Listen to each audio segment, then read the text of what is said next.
Welcome to this tutorial brought to you by River City Graphics. Today I'm going to be showing you how to use the Twitter API with Flash. So I have created a Twitter account. You can see it here, River City Graphics, without the I because it was too many characters long. And then at the bottom of the page we're going to click on API. Loading a little slow here.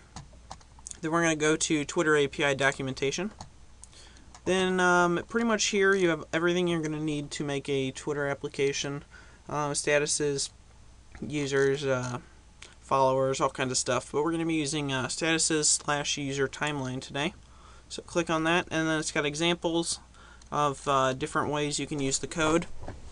Right here is screen name, which is what we're going to be using today. It's going to have River City Graphics right here.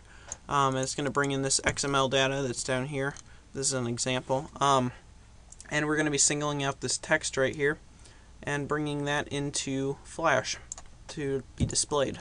So to start, we're going to go to Flash, and we're going to make an ActionScript 3 document.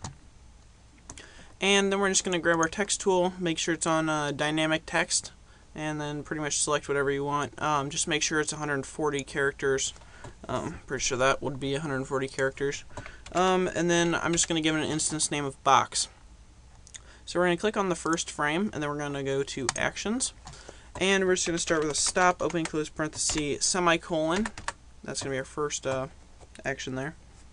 Then we're going to do some import flash.net code to bring in our URL request and URL loader. So import space flash, oh my gosh, import flash.net, and then we're going to do URL request first, and request, and then a semicolon, and then let's just copy that up so that make it easy. Hit enter, paste it, and then we're just going to change this to loader. Alright, and then we're going to make a variable, and we're going to call that I. So let's create that, and then we're going to have that be a URL loader, and then space equals space new URL loader. Alright, and we're going to do open close parenthesis semicolon. Then we're going to add an event listener to this variable, so add event listener, and that's going to be an event dot complete. It's going to be a complete event, so when this is complete, then it's going to do this function, and loaded is what we're going to call the function. So semicolon to finish that off. Now we're going to actually give it a URL to load, so let's do i.load, open parenthesis, new, and then URL request, and then open parenthesis, and then we're going to add this in later because I have to explain some stuff to you.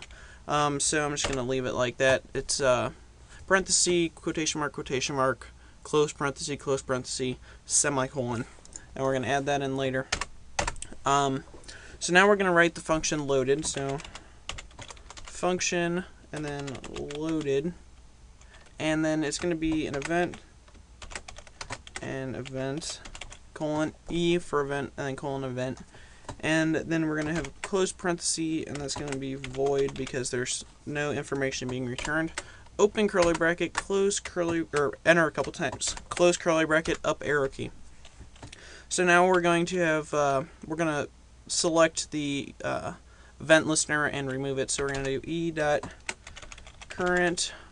and then target with a capital T, and then dot remove, and then event listener. And then we're going to copy this because this is what we're removing here. Make it easy and paste that in. Alright, so now that we have that done, let's make an XML variable. So variable, and then we'll call it XML.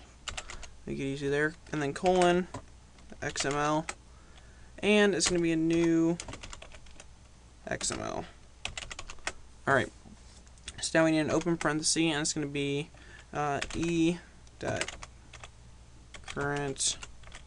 target, which the current needs to be uncapitalized, and then .data. So we're just going to be bringing in the data from this URL up here. Alright, so let's close that parenthesis and hit a semicolon. Hit enter again, variable, and let's make a list for our XML. So it's going to be list colon, and then it's going to be an XML list. Alright, space equals space. Wait, I think I had space too many times. Space equals space, and then new XML list. And once we have that, we're going to do XML. And this is where we have that we need to go from the XML to the status.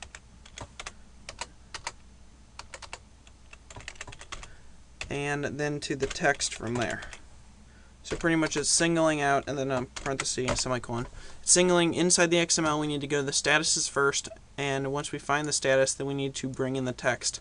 Now right here, if we left it, it would, well, it really wouldn't do anything yet, but we need to tell it to put it in the box. So we need box.text,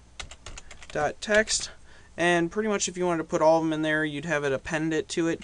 But we just want, for the purpose of this tutorial, the first one.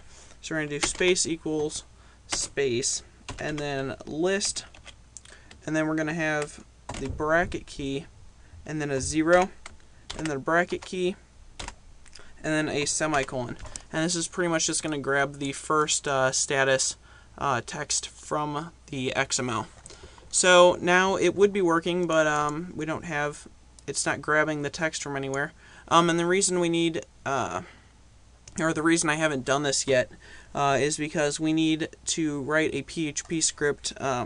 Because I could take this right here. Let's grab the screen name. Let's grab the HTML, and I could copy that, bring it into Flash, and paste it right there. But we're going to need to change this to River City Graphics.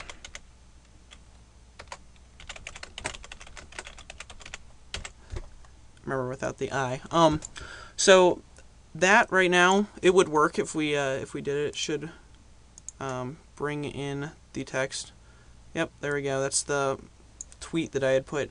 And I'm doing what it's saying right now.